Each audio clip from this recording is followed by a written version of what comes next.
Hello and welcome to Power Problems, a podcast from the Cato Institute where we offer a skeptical take on U.S. foreign policy and discuss some of today's big questions in international security with guests from across the political spectrum. I'm Trevor Thrall, and subbing in again for Emma Ashford while she's out on maternity leave is John Glaser, Director of Foreign Policy Studies here at Cato. Hi, John. Hi, Trevor. Today we're diving into a topic that doesn't get nearly enough discussion, and that's civil-military relations, and in particular, public attitudes towards the military and its role in public life. Since the 1980s, the polls have shown that a majority of the public has a great deal of confidence in the U.S. military, and over the past 20 years, the military has been the most trusted major American institution by far. Given the incredible cost and futility of the post-9/11 military adventures we've been on, this enduring confidence raises interesting questions about the sources of the public's attitudes toward the military. Related to this is the rise of both militarized patriotism and the politicization of the military. Though no one would suggest that we should not thank members of the military for their service, since 9/11 many people have equated support for the military and military adventures abroad with patriotism, making debates about national security far more difficult. And at the same time, political leaders of both parties have increasingly used the military and support for U.S. military operation as political tools. And given this, it should come as no surprise that military leaders now play a far bigger role in political life than the founders would have been comfortable with. Joining us today to discuss these issues is David Burbach, Associate Professor of National Security Affairs at the U.S. Naval War College. David, welcome to the show. Hi, thank you, Trevor. Thank you, John. All right, let's hit that first puzzle right off because, David, you've written about this extensively. How can we explain public confidence in the military after, what I'll just generously call mixed results, maybe someone would call failures over the last 18 or 19 years, and on top of that, clear evidence that fewer and fewer people actually want to serve in the military? Sure. Well, first, let me start out by saying that I am speaking for myself here today. I'm not representing the Naval War College, the Navy, or the U.S. government. But just to, I think you're right, Trevor. This is a really a fascinating problem. And just to provide your listeners a bit of context, when people say the military is the most trusted, most respected, inspires the most confidence, they're referring to surveys that have been done since the 1960s asking people, are you confident in such and such institution, like the military or Congress or big business or the medical establishment? And back in the 1960s, the military scored pretty well on such surveys. After the Vietnam War in the 1970s, confidence in the military declined pretty substantially. And in fact, in the mid-1970s, the military actually inspired less confidence than journalism, which may seem surprising from today's standpoint. But from the early 1980s on, confidence in the military has steadily increased. And especially after the surprising fast victory in the first Gulf War, there was a significant increase, and then again a big increase after 9/11. And in fact, the military is the only major institution in which confidence has increased since 1980, pretty much across the board throughout society. And this is true in other Western democracies too. Confidence in institutions has been in pretty steady decline since the 1970s. Now, the common explanation for this for the military used to be, well, it's successful at what it does. We invaded Grenada, we invaded Panama, the Gulf War went well. We had a bunch of low casualty interventions in the 1990s. But as you note, people don't really think that Iraq and Afghanistan were successful. If you look at public opinion, the majority of Americans think that those wars have been failures, that we didn't achieve our national security goals. And yet, confidence in the military is higher than ever. So why is that? If it's all about being successful, why would confidence be so high even after those failures? And I should say, if you had asked social scientists or military professionals in the 1990s, if we were locked in 15-year-long insurgencies and had 7,500 Americans killed, trillions of dollars spent, do you think confidence in the military would go down? And I'm willing to bet almost everybody would have said yes back then. So I see four main ways to look at this. I think all of these are operating. One, then just to give your listeners those four: performance, or at least a repaired version of it, professionalism, partisanship, and patriotism in patriotism light, or the militarized patriotism, as you put it. For performance, while people don't think the wars went very well, they don't necessarily blame the military. We have survey data showing that if you ask people, who do you blame for the losses? Iraq, especially, people tend to blame civilian officials or President Bush, Don Rumsfeld, less so than the military. I've seen some recent survey data asking, it seems like America has trouble winning wars these days. Whose fault do you think it is? And more people say that it's because of bad strategy or bad directions from civilian leaders than because, quote, the generals, unquote, don't know how to fight the wars. That So it seems could just be. just to Yep, break in. That seems like an sure. entirely reasonable proposition. I mean, I'm utterly terrible at fixing things around my house, but I blame myself and not the hammer.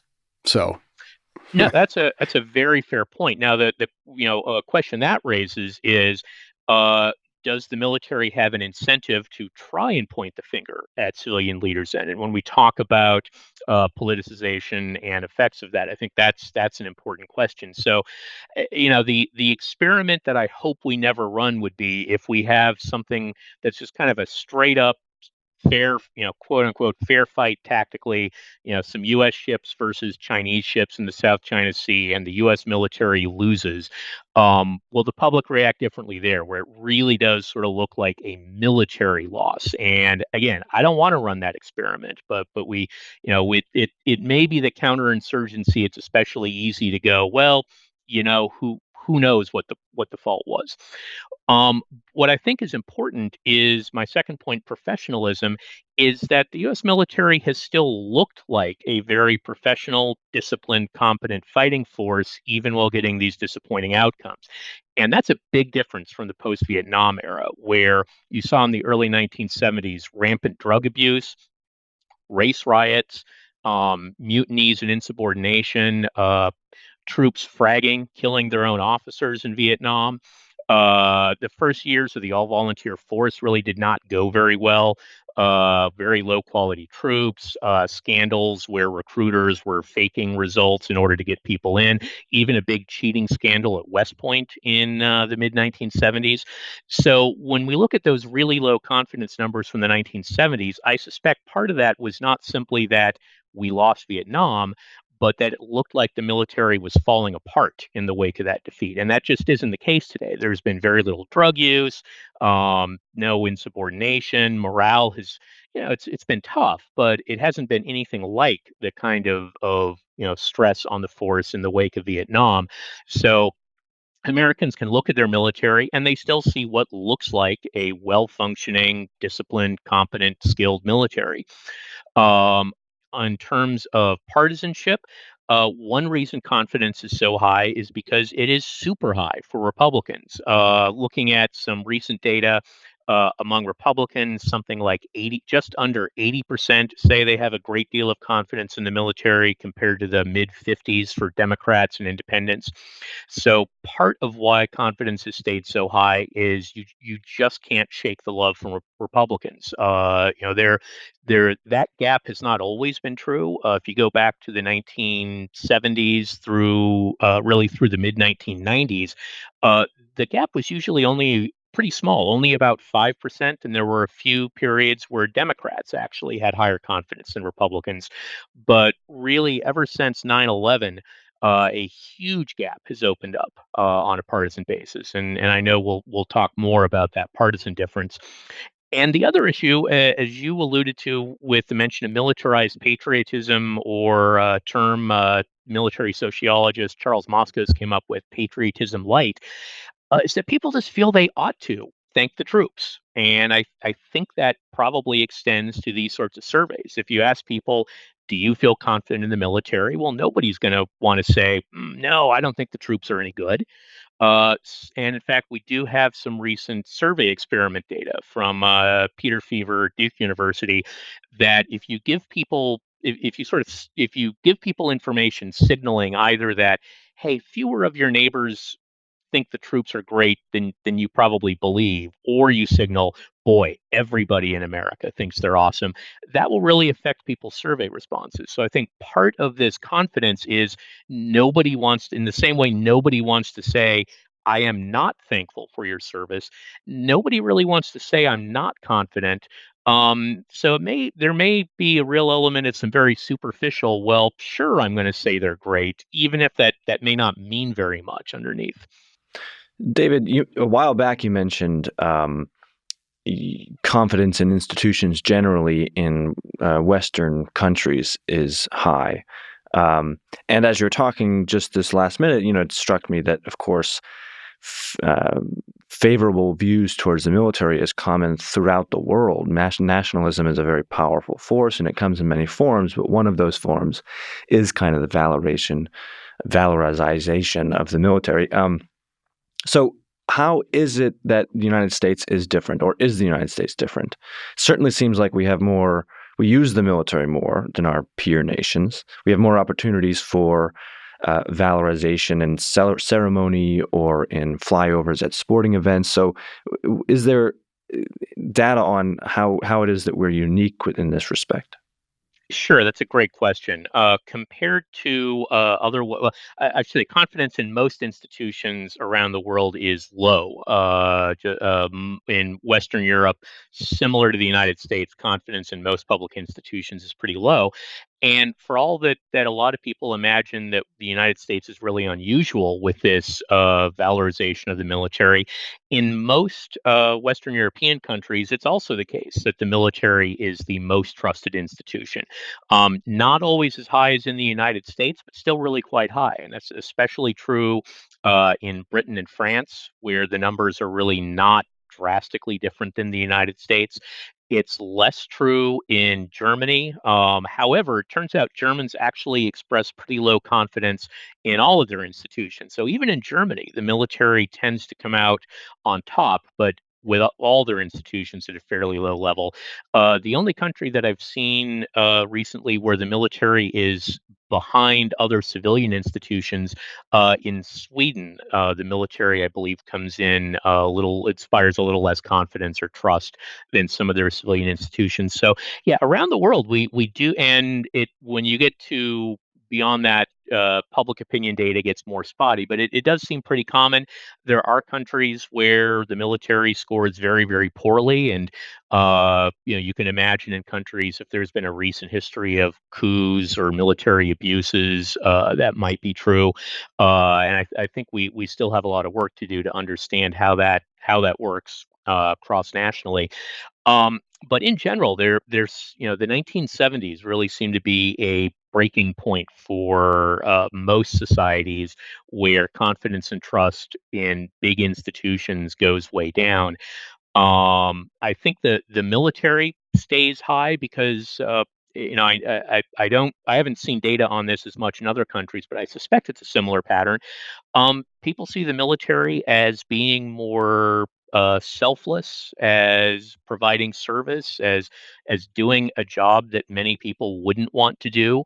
And if you look at other professions that generate a whole lot of respect, you see something very similar for police or fire services, or if you surveys about what professions are respected, doctors do well, nurses do even better, because I think there's more of a perception that it doesn't pay as well, and so nurses are making a real sacrifice. Veterinarians, oddly enough, really score well on the respect and trust scale too.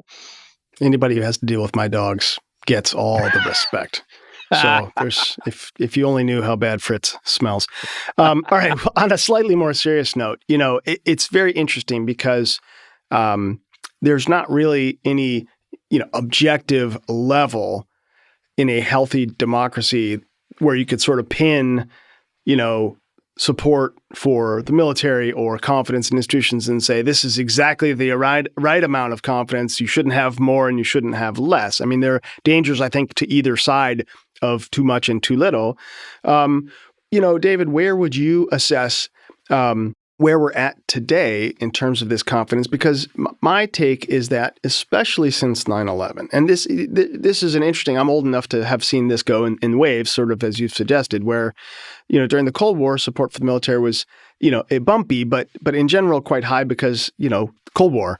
Then the 90s was a weird sort of a lull, weird period. And then 9/11. And since then, I feel not just because of the terrorist attacks, not just because of the actual wars, but because of actual purposeful efforts by political leaders, the rise in this sort of militarized patriotism, my sense is that there's a little too much, and that it might have some consequences that are not so good. So where would you put it, and what do you think the consequences of the trend have been? I think what concerns me the most is where the military stands relative to other institutions, and the fact that the military, well, looking at this year's Gallup data, that the military, 73% of the respondents have a great deal of confidence in the military, versus 11% in Congress. 24% in the criminal justice system, 29% in public schools, 38% in the Supreme Court.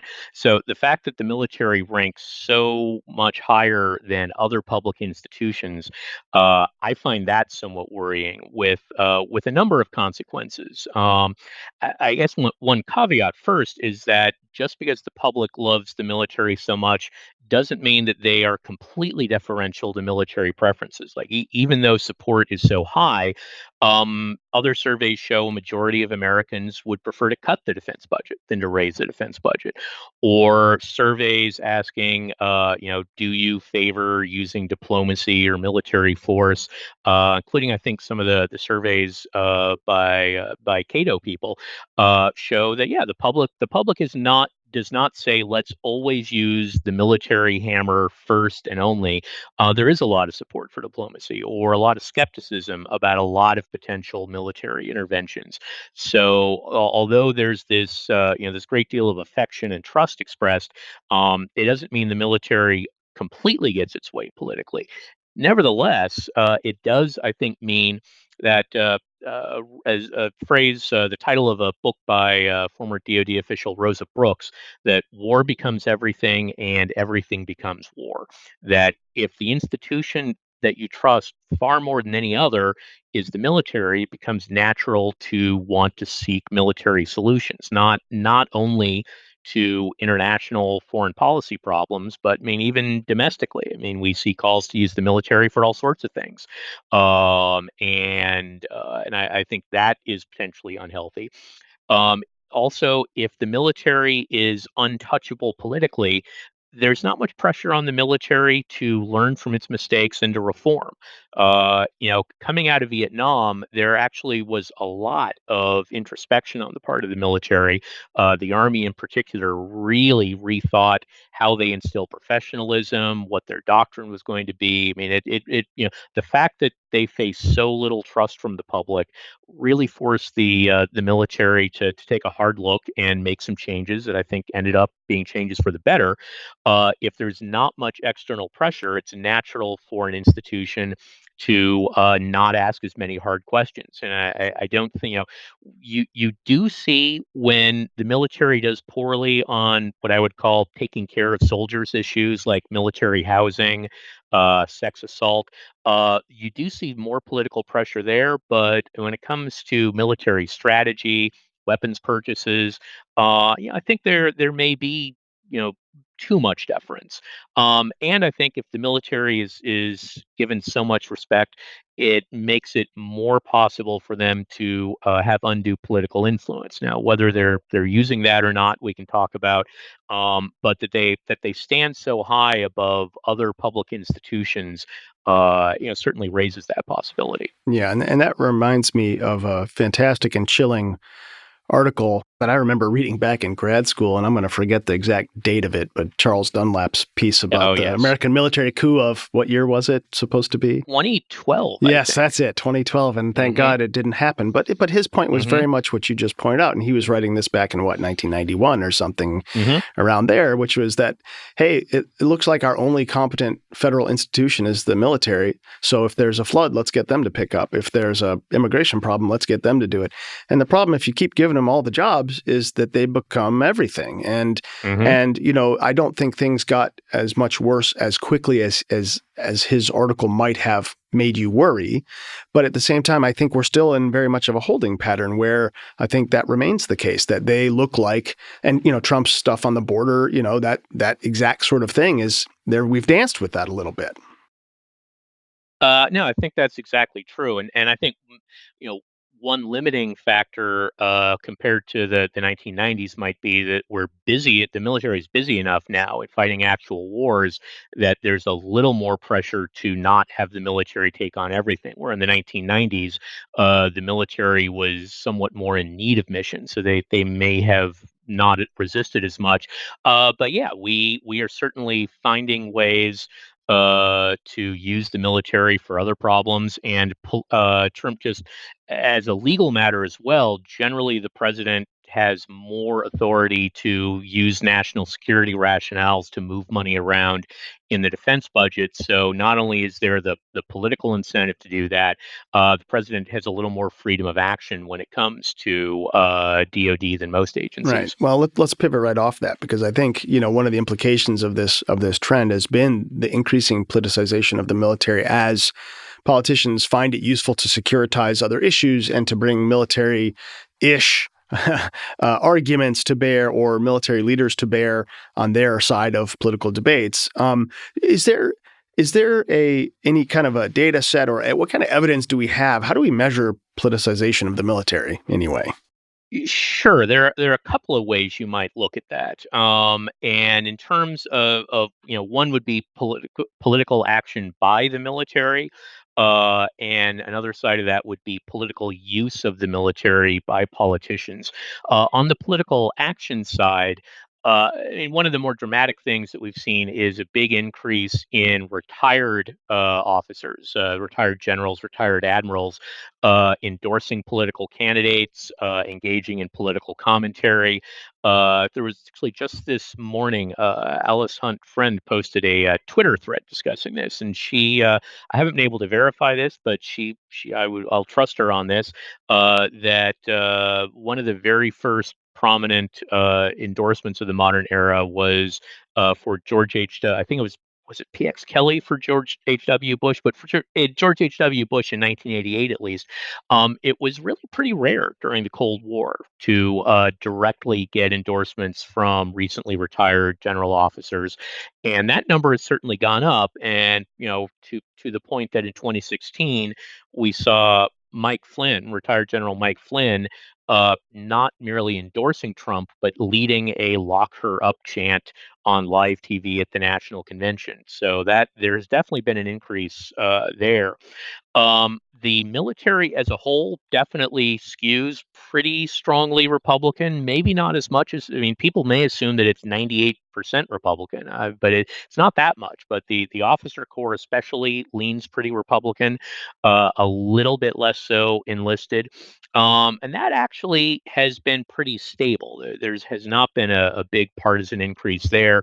And in fact, if you control for the demographics of who joins the military, because officers tend to be still to this day overwhelmingly male, generally white, white Southern Christian is kind of the modal demographic, and white Southern Christian males tend to be Republican. So it actually it tracks reasonably well with the demographics. I think there has been some study suggesting you see more political discussion, social media posts from soldiers. Although I don't think we really have a data set on what got talked about in the barracks in a way that nobody could have seen before. So it may be more visible. I don't think we see a lot of political activity by the active duty force, but certainly retired officers are becoming more prominent politically. On the using the military side, well, I mean, as the president is different in so many ways. I think the Trump has been less careful about avoiding using the military in for political staging than most of his predecessors. I mean, there have been a number of events where Trump has been, in front of uniformed military or on stage with uniformed military and made political comments, even in an event that wasn't supposed to be a political rally. Usually presidents have been pretty good about avoiding making, partisan comments while in that sort of setting. That's been much less true for Trump. He's even had tweets suggesting that the military is on his side. Even suggesting he's got tough guys on his side and Democrats better watch out. And that is certainly worrying. Or the use of the border wall, getting the military using several $billions of military funding to try and fulfill what's basically a symbolic campaign promise. I mean, you do see both sides try and invoke the military to support other policy goals they want. I mean, during the government shutdown, Trump made a big deal about, well, the shutdown hurts the troops. Well, I mean, it hurts a lot of people. It hurts civilian employees, hurts people dependent on all kinds of government programs, but it'll hurt the troops. But by the same token, I know I was looking over some Senate hearings on the defense authorization bill. Senator Gillibrand actually asked about whether cutting food stamps that the administration requested, wouldn't cutting food stamps hurt recruitment, because if people had less access to healthy food via food stamps, teen obesity would be higher. And the save food stamps because the military needs healthy recruits seems like a pretty tenuous link to me, but you see Democrats make the exactly that kind of argument as well. So I want to ask you about something that's been in the news recently. There's this quirky little issue of James Mattis, who got a waiver to serve in a civilian role, Secretary of Defense, a short time after his retirement. And now there's this question about him, really being reluctant and to make public comments about Trump. And his claim is essentially that it'd be a bad idea for military leaders to engage in this kind of thing at this moment in time, which is a little squirrely because he got that waiver to serve in a civilian position, and so one would think that there might be some change there, but he seems not to see it. How do you conceptualize this? Uh, yeah, for Mattis in particular, I mean, I think if you can't put away the uniform and accept that you have become a part of you've become a political appointee, you shouldn't take the job. And I'll admit I am disappointed with how Mattis has handled this situation. I mean, he can't get around it. He accepted a political job as a political appointee, and I think the way in particular that he's sort of trying to have both sides, sometimes fending off questions, saying, "Well, it's not right for a recently retired general to answer that." In other cases, some issues he will talk about. I mean, I think he would have a stronger leg to stand on if he had simply not written the book, not done any interviews, and said, "I don't think it's appropriate for me to say anything." So the way that he's trying to have it both ways, I think, is particularly disappointing. But yeah, I mean, a civilian political appointed job is fundamentally a civilian political job, and I think the way that the Trump administration has been trying to leverage military credibility by putting generals into what generally would be civilian roles. Maybe a little less of that. I mean, we haven't. I don't think we've seen that as often with recent appointees, but certainly with Mattis, with Kelly, with McMaster.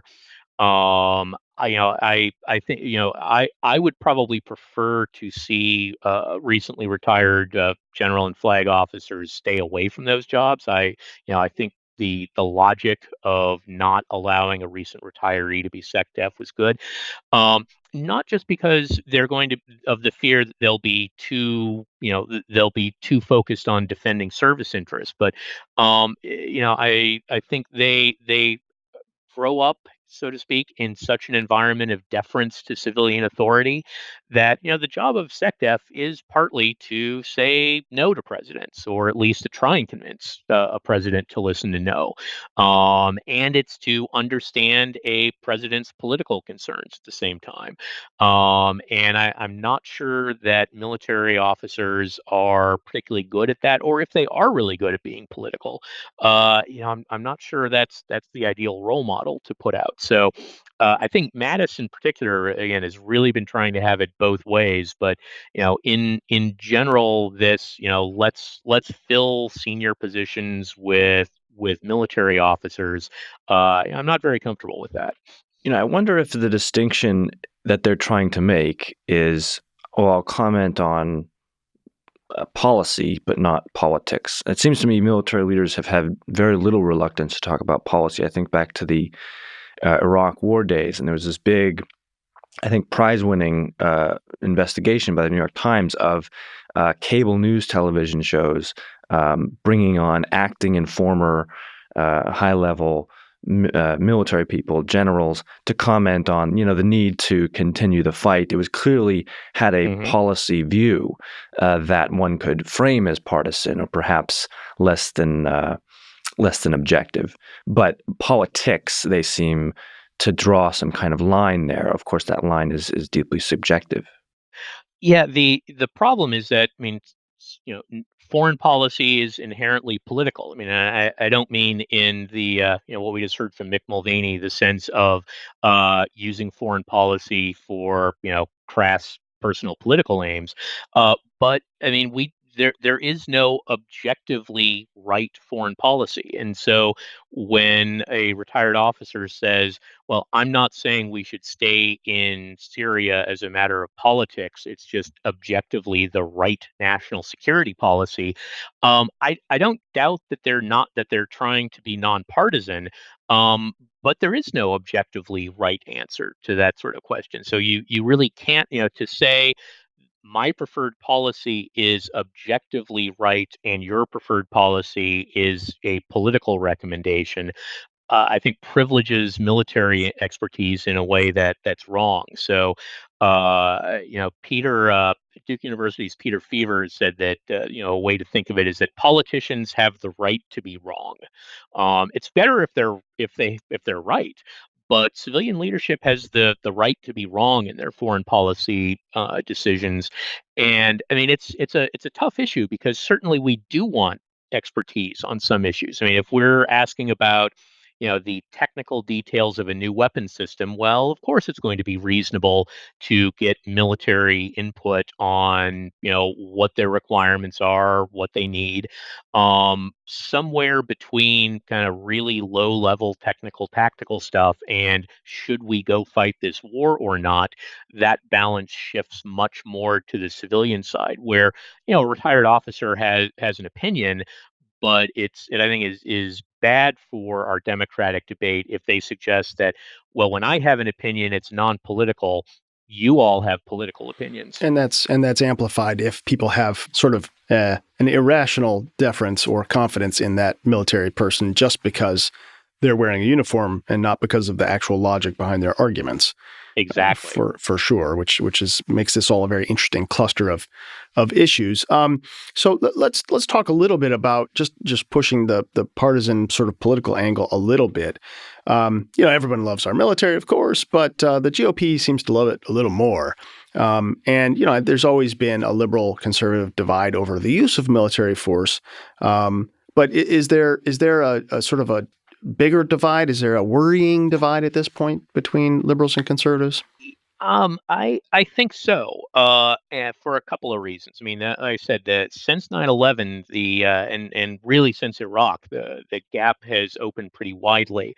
And one pattern that we don't have enough variation to be absolutely sure of this, But it also appears that Republicans love the military, but they love it more when the president is a Republican. Like confidence among Republicans in the military went from just over 60% to just under 80%. So about a 17-18% increase from 2016 to 2018. Or even more dramatically, survey on how is the fight against ISIS going? In late 2016, just before the election, Republicans were more depressed about that fight than anybody ever was about Iraq in 2006. Within 6 months, 70+% of Republicans thought the fight was going really well. I mean, nothing really changed other than Donald Trump became commander in chief. So it's increasingly, I see signs that it isn't just that Republicans trust the military, it's that they especially trust it when a Republican is president. And that all creates incentives for the military to like to see Republicans as president. And it would be institutionally natural. So I think that is concerning that there's such a close identification brewing, and that Republicans seem to equate commander in chief Republican with military in good shape.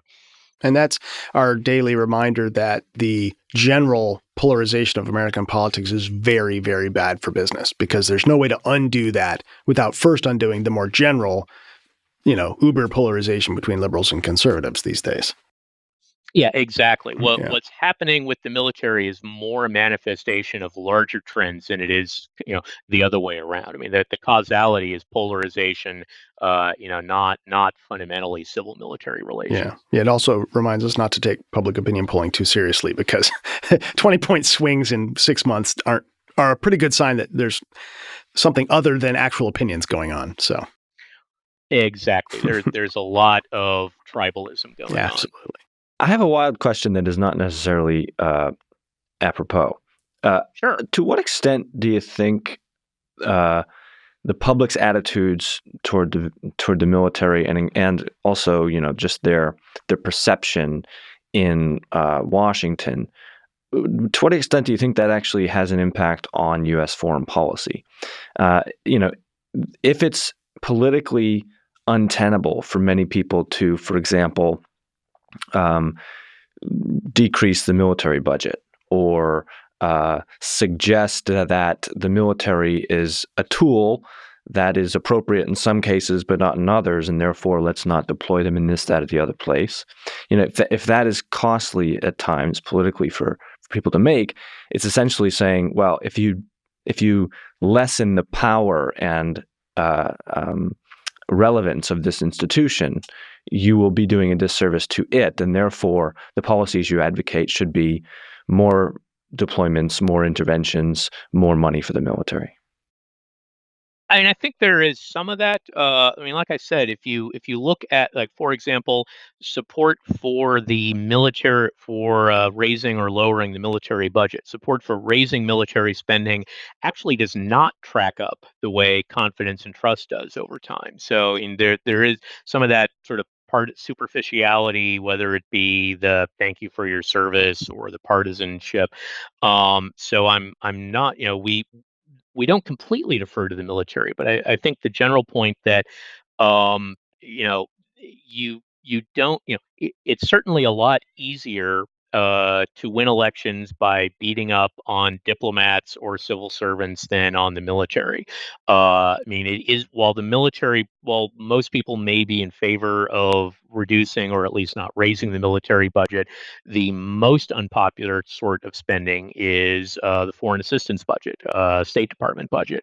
So I think that, this special status of the military, I think does make it difficult to propose cuts, and you especially see this with pay and benefits. I mean, the Defense Department and senior military leadership would love to have not had military pay increases be as large as they are since 9/11, to rein in healthcare spending, to do pension system reforms.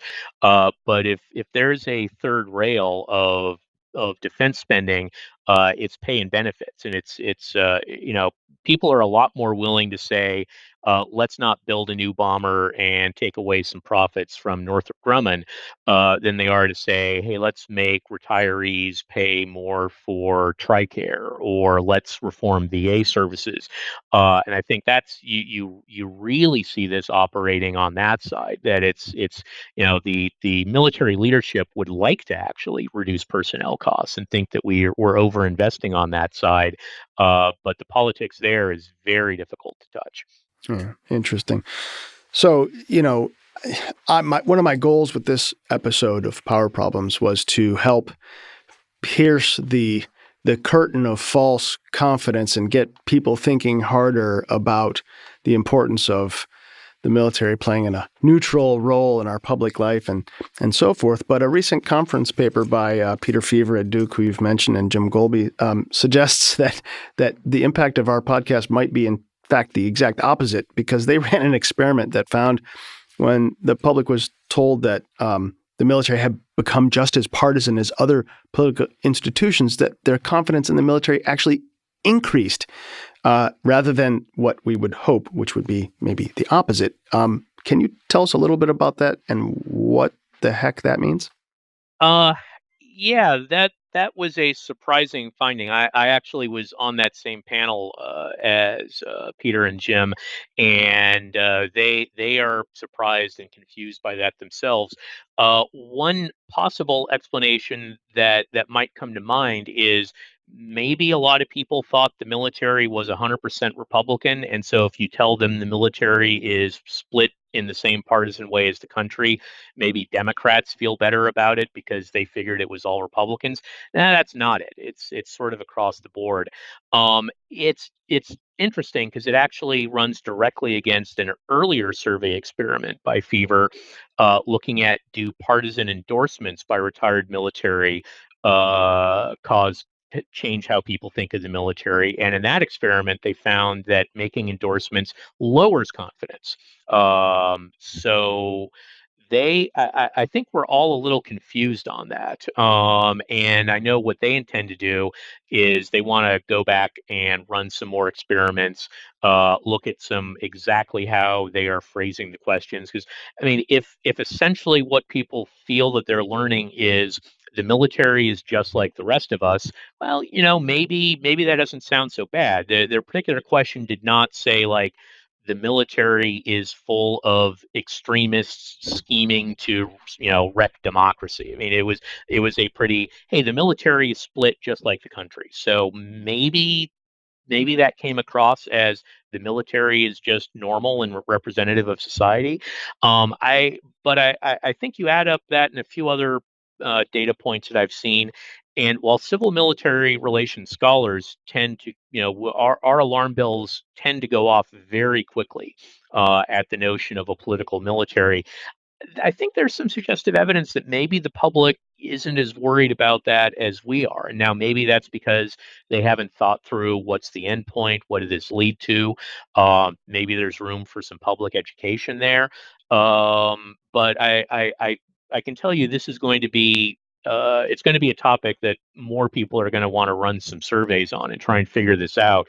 But I will see Peter and Jim again at a conference next month, and maybe they've made some more progress. But I know there was a real head. You had a bunch of really good civil military relations people all in one room, and we all kind of looked at each other like, "Huh, that's not what any of us would have expected." So we're still trying to figure that out. All right. Well, that's fair. Science, I guess, right? Um, Exactly. all right. To wrap us up here quickly, let me get one prediction from you about where you think things are headed, any sort of the one most important, interesting, dangerous, whatever trend, and then one thing that the next president could do to make things better. Sure. I think a really interesting trend to watch would be, is it possible to break the Republican military connection if President Trump finds it convenient to throw the military under the bus? And we have seen him take on Admiral McRaven, who wrote an op-ed. We've seen him now apparently strongly disparage General Mattis, called him the most overrated general in history recently. Gold Star And families. Yeah, Gold Star family, and when he was campaigning in 2016, I mean, he basically said the generals, the generals, quote unquote, are idiots, and I know how to fight wars better than them. And yet that, that didn't seem to hurt Trump, nor did it cause Republicans to go, well, Trump says the military sucks, so therefore I'm now going to think it sucks. But where would be the breaking point? And I think Trump actually probably has a lot of room to run there as long as he's going after specific named generals who can be portrayed as having wronged him. And where, if you look carefully, it kind of fits the overall new pattern for Republicans of elites versus non-elites. And Trump always says great things about the troops. His comments on recent court martials of special forces personnel, he always seems on the side of the warriors, the tough guys, basically senior NCOs being tried on various sorts of misconduct, and against the JAGs who are prosecuting them, in the same way that Trump is very anti-FBI but pro kind of local beat cops. So it'll be interesting to see if for some reason Trump really felt that something went badly with a military intervention and he wanted to throw the generals under the bus. Will he be able to really play up hey, the troops, the young men and women, they were great and their generals failed them. That'd be an interesting experiment. And if it comes to it, would Republicans follow Trump and other political leaders, or will they stick with the military? On what we might be able to do to address these issues, yeah, the main, mostly this is a symptom of larger polarization and partisanship. So there's a limit to how much we can do to fix it, especially since we rely on a lot of norms, and we're not so good at norms these days. One thing that I would love to see that I think might help slow down some of the partisan, the partisan perception of the military, is I would like to see DoD do better at broadening the recruitment base, particularly for officers. On efficiency grounds, DoD actually reduced a lot of the ROTC presence at especially at like elite northeastern institutions, because relative to the number of students, the number of officers you would get recruiting at Texas A&M or Florida State or something, you just didn't get as many officers per dollar of recruiting effort. I'd love to see us broaden the recruiting base and really try and ensure that we're not, that I think for a host of reasons, but politically too, because I do worry that there's a self-reinforcing cycle these days where if youth perceive the military as very Republican and conservative leaning, youth who are themselves not politically conservative and Republican leaning may be avoiding service. And I've seen a bit of survey evidence suggesting that may be going on. So I'd like to see us do what we can to broaden the recruiting base for general intellectual diversity and particularly for help on the perceived political alignment. That is a fantastic suggestion and entirely reasonable, which almost ensures it won't happen. Well, thank you, David. Thanks, John, for a great conversation. Thanks to our producers, Cecil Sherman and Luis Ahumada Abreu, and to all of you for listening. To continue the conversation, our Twitter handle is @PowerProblems. And if you like the show, leave us a good review on iTunes or wherever you find your podcasts.